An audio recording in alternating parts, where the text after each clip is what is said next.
Hi guys, and welcome back to the channel. So in this video I'm going to be talking about 10 movies that didn't make my top 15 favourite movies from 1982. So yeah, these are just 10 movies that I still really enjoy, but they just didn't make my list, unfortunately, of favourite films. So yeah, I still think I've chosen like a fair few good entertaining movies that I enjoy from 1982. There are a few well-known ones here, a few not so well-known ones, but yeah, this isn't really sort of a ranking, a top 10 ranking. It's just 10 movies that from 1982 that I find fun and enjoyable, that I just want to try and shed some light on. So yeah, just a little bit of fun, tongue-in-cheek type of video. And yeah, these are just 10 movies I enjoy. So that being said, going to get into our first pick. So we have... Oh, have a good look at those. They're quite remarkable. Jeez, they really seem like very solid, escape-proof cuffs. Give them a try. Well, you mean put them on? They cost me $1,300. Wow. Let's see.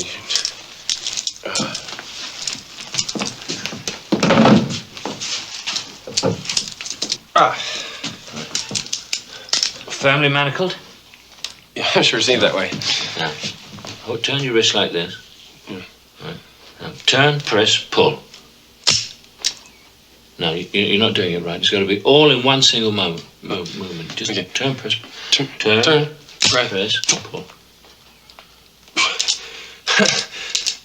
I guess I'm just not Houdini. It's all right. Death Trap, starring Christopher Reeve and Michael Caine. Yeah, this is a really fun mystery type of movie. If you like movies like the Knives Out movies, Glass Onion, movies like Clue, this is a really good companion piece to watch with those movies. I had an absolute blast with this film.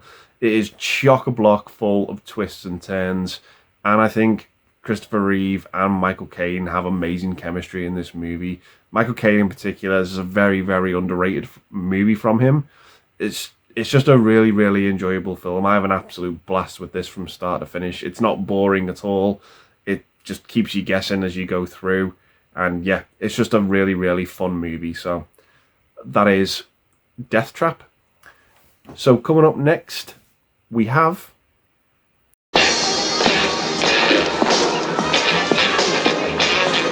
Look at him.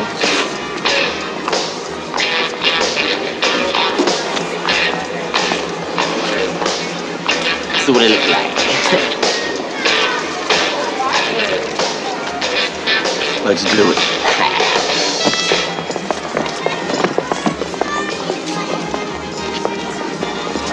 Out the way. Out the way. Hey, watch out. Jerk, move. Get your ice cream.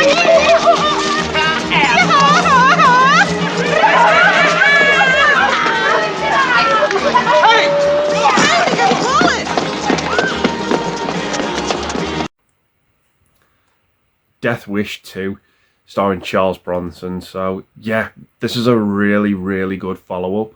It's probably a sequel that I prefer over the original, but yeah, a very brutal movie. And this is the version I've seen is only the normal cut. I haven't seen the extended cut, which I've heard is even more brutal. So yeah, God knows what's in that, but yeah, again, really good solid follow-up. Really enjoy this one. It's a bit more of a satisfying movie compared to the first movie, because it really does kind of see Charles Bronson take revenge against these horrible people. I had an absolute fun time with the ending of this movie as well.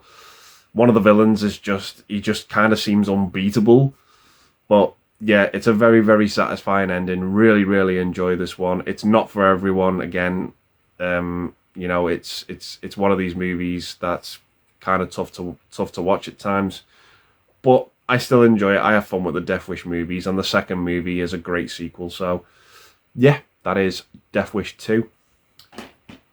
So coming up next, we have...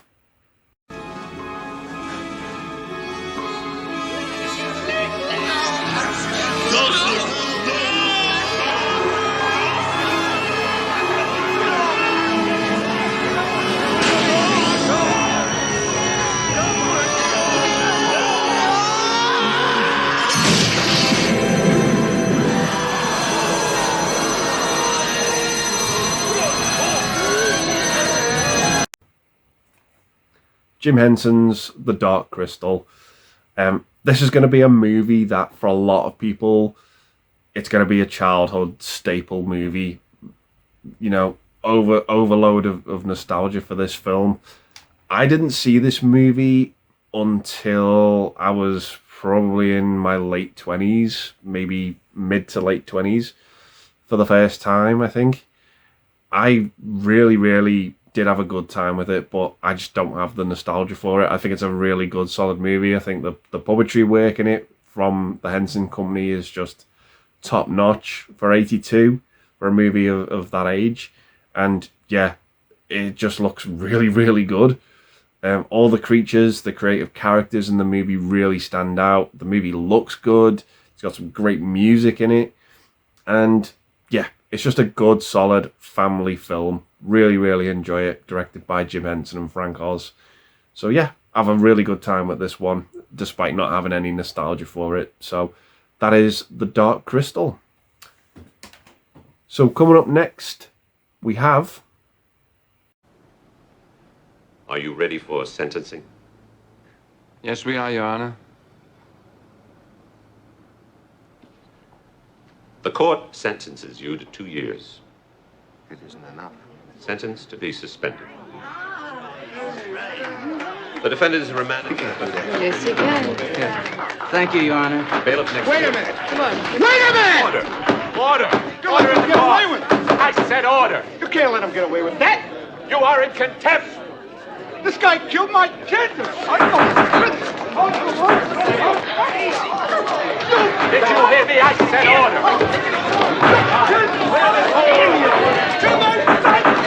Restrain that man! Get this whole court cleared out! Restrain that man! What's that? Get him out of here, I say! Out!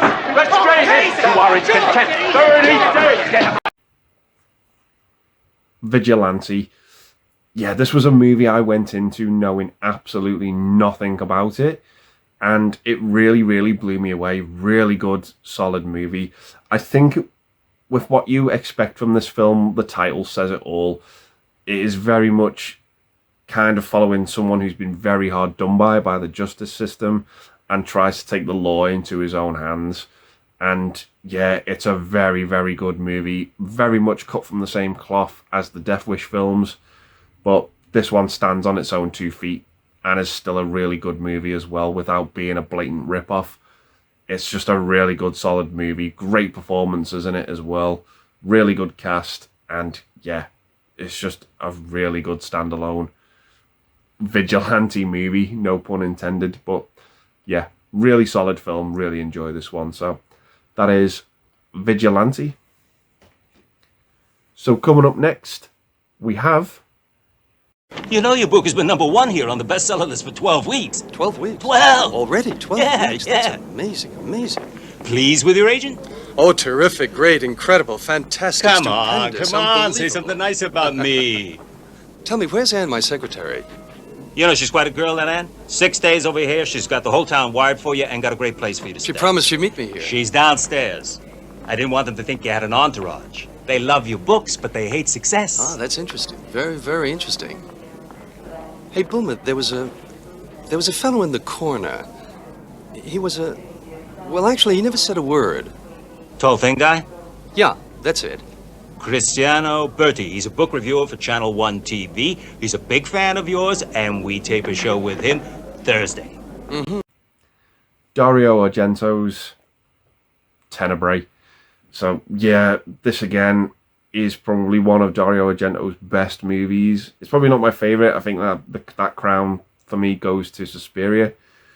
But this is a close runner-up. It's a fantastic giallo. Absolutely love this movie. John Saxon, great actor. Love him in everything he's in. He's so underrated, and he's just delivers in this movie. Yeah, really good, solid horror film. I love the effects in this movie as well. The music is absolutely great.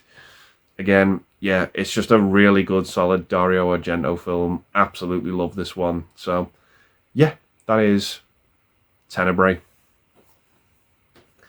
So, coming up next, we have...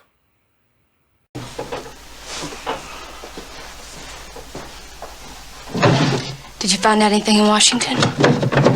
No, but, Putnam there seems to think that things down here are in pretty good hands. You don't agree? Well, I don't expect a whole hell of a lot anymore. Oh. Why? He's been gone 2 weeks. And I don't know, they give me the same song and dance over and over again. He could be hurt or tortured. They don't give a goddamn about him. Oh, look, really, I don't want to hear any of your anti-establishment paranoia. I certainly get enough of that from my son. If he had settled down where he belongs, this never would have happened in the first place.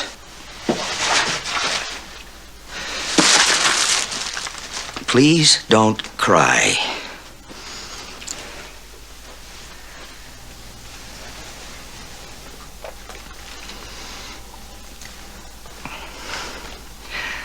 Beth, I'll find him.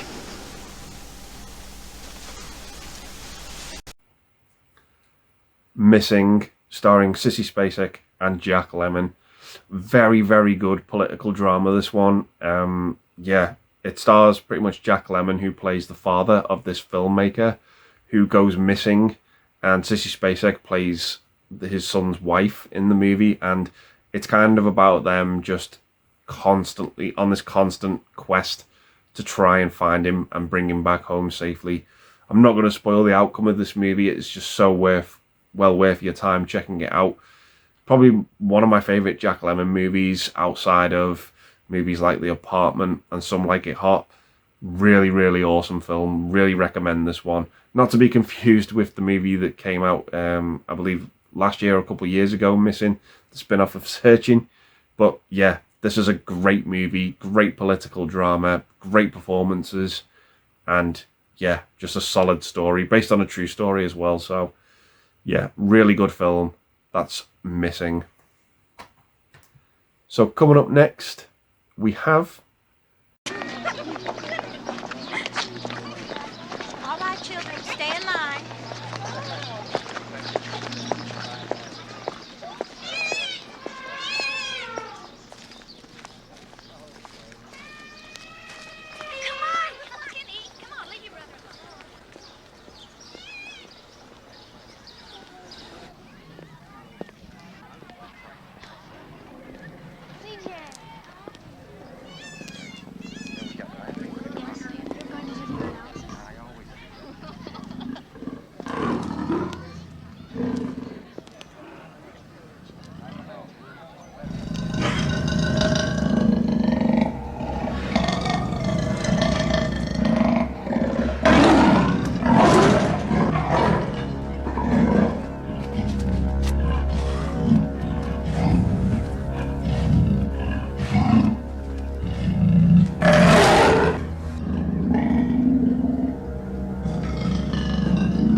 Cat People, starring Natasha Kinski and Malcolm McDowell.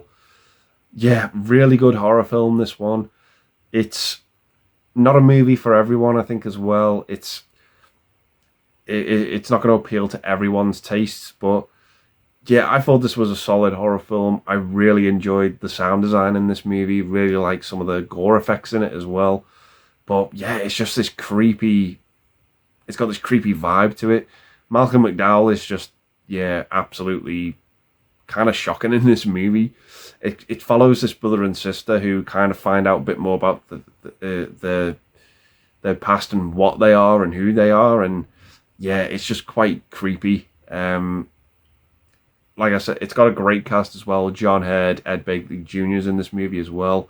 There's a great scene in it with Ed Begley Jr. The practical effects in it, I think, really hold up for the time.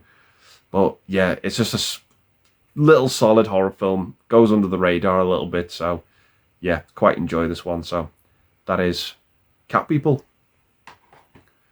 So coming up next, we have...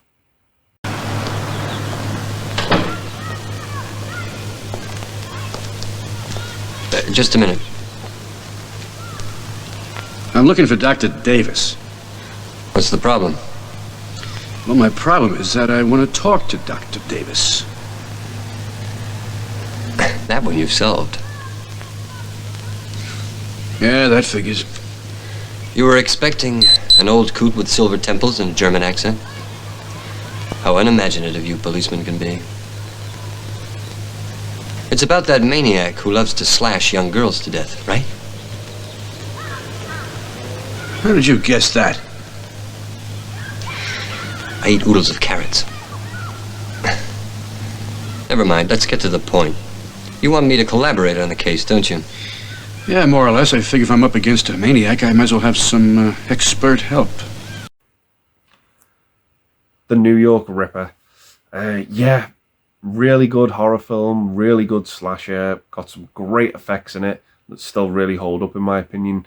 One in particular, the eye trauma effects in this movie. That one just absolutely stands out to me. It's so memorable. It probably should have been a video nasty, this, but funnily enough, it just wasn't. It just wasn't certified, and I think it was just completely rejected here in the UK. It just, yeah, it didn't even make it onto the list. But yeah, it's a good horror film. Really enjoy this. Love the setting to it. I love the creepy voices that we hear used pretty much. It uses Disney characters, and yeah, it's just really sinister to hear them being used in this movie in that way. But yeah, it's a good solid slasher. Really enjoy it. So that is the New York Ripper. So coming up next, we have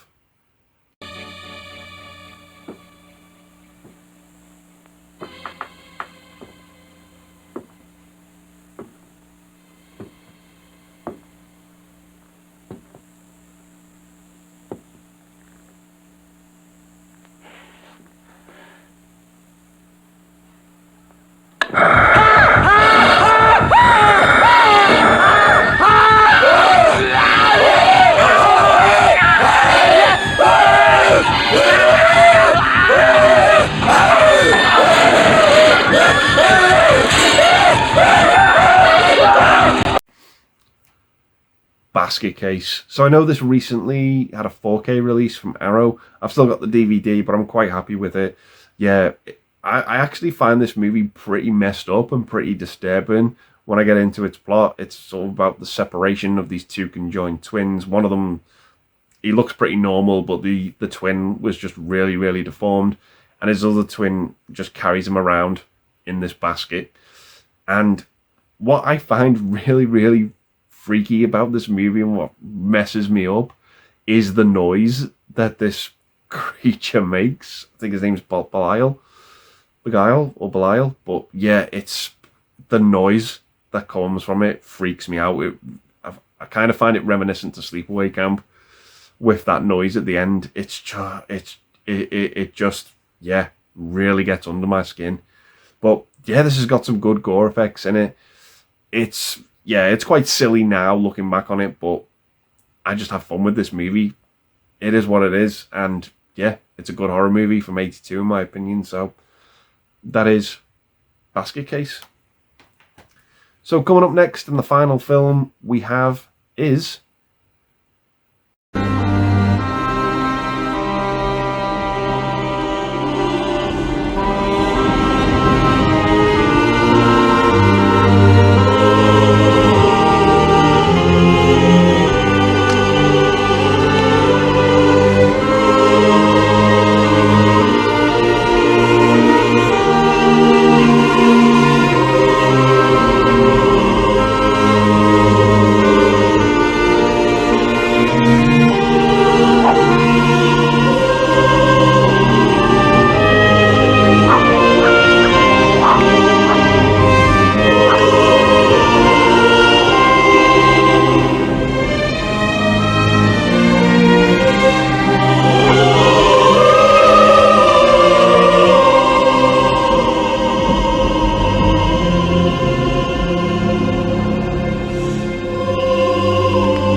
Conan the Barbarian. Yeah, I didn't really like this movie the first time I watched it. I think I watched it in about 3 parts the first time. I was really struggling. I wasn't feeling it at all. It just wasn't for me, and it was such a shame because when I was younger, I was a big fan of Schwarzenegger. I absolutely loved anything he was in. I was just completely drawn to it. He was just the pinnacle action star for me. But this one I found really, really underwhelming the first time I watched it. But going back over it now, I do think this is a really good, solid film. It's a good revenge movie. It's got a great setting, great cast. I love James L. Jones as the villain in this movie. You get the motivation for the revenge. It's just done so well. Really, really enjoy this one. It probably still doesn't crack my top 10 Schwarzenegger movies because there's a lot of other ones I've got nostalgia for. But this is still one for me that isn't, to be, to turn your nose up at. I still have a good time with this film, but yeah, I've grown to love it over the years. I still think it's a really good, solid movie. So that is Conan the Barbarian. So yeah, those are my 10 sort of runner-up movies from 1982, guys. Gonna leave the video there and say thanks very much for watching. Stay tuned for 10 movies from 83. And yeah, stay safe, guys, and I'll see you in the next one. Bye for now.